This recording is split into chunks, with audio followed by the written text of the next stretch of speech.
এমপিওভুক্ত আছে তাদের যে সমস্যাগুলো সেটা যেমন দেখতে হবে, মোটেও এমপিওভুক্ত করা হয় না, সেটাকেও তাড়াতাড়ি এমপিওভুক্ত করতে হবে।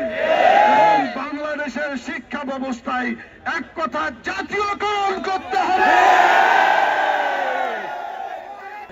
আমি আরেকটি কথা বলতে চাই, সেটি হলো কেউ কেউ আপনি স্বপ্ন দেখছেন যে ক্ষমতায় গেলে আমরা এটা তোমাদের দিয়ে দেব, আন্দোলন করার দরকার নাই।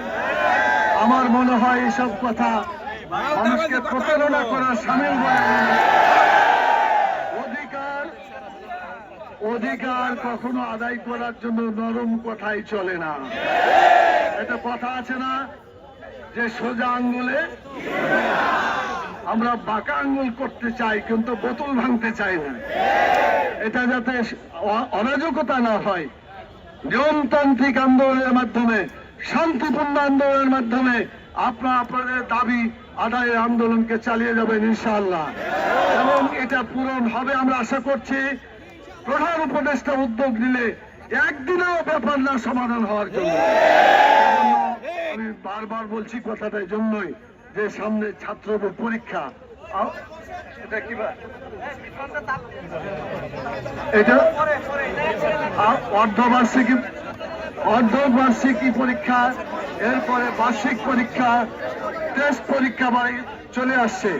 এই জন্য টেস্ট পরীক্ষা এবং বার্ষিক পরীক্ষার জন্য সময় খুবই কাছাকাছি। অতএব এই টেস্ট পরীক্ষা আসার আগেই সকল শিক্ষকের সমস্যার সমাধান করে তাদেরকে স্কুলে ফিরে যাওয়ার মতো পরিবেশ তৈরি করতে হবে।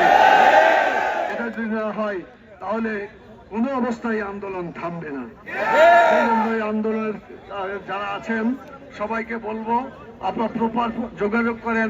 আমরা একটা দরখাস্ত দিয়েছি প্রধান উপদেষ্টা, সর্বদলীয় যারা শিক্ষক আন্দোলনে আছেন তাদের একটা সমন্বয়ে প্রধান উপদেষ্টার কাছে আমরা একটা দরখাস্ত দিয়েছি, কিন্তু এখন পর্যন্ত তার রিপ্লাই আমরা পাই নাই। আমরা দাবি করব এই সব সমস্যাকে সামনে রেখে প্রধান উপদেষ্টা যদি শিক্ষকদের প্রতিনিধিরা মানে সমস্যার জন্য আলোচনা করেন, ইনশাআল্লাহ সুষ্ঠু সমাধান হয়ে যাবে ইনশাআল্লাহ।